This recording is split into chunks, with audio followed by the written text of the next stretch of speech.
Hey guys, Grant Pruitt, Intercoastal Mortgage. Another great question that I had from a client was, do you offer lower rates for higher credit scores? Okay, great question. I get it all the time. So when you're talking about credit scores and interest rates, there's different programs, right? You've got 15-year fixed, 30-year fixed, 5, 7, 10-year ARMs, interest-only loans. You've got conventional, FHA, VA. We've got jumbo loans. So, it just depends on the loan that you're getting. Now, typically on a VA loan, it doesn't matter if your credit score is a 700 or an 800. Okay, you're probably going to get the same interest rate.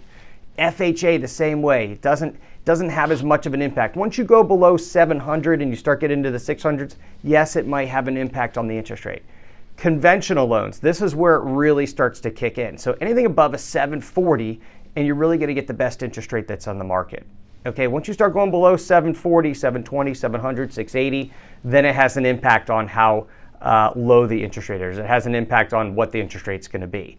So jumbo loans. Sometimes if you're a jumbo lender and you have an 800 credit score, you're going to get a better interest rate. So it really just depends on the loan product that you're doing, the type of loan that it is, and so I hope that helps and makes sense. So it's not a blanket yes or no answer for that question, which is, if I have a higher credit score, do I get a better interest rate? The answer is yes, but it depends. Okay, thanks guys. If there are any questions or you need some clarity on that, leave a comment, shoot me an email, give me a call. We'll talk to you soon.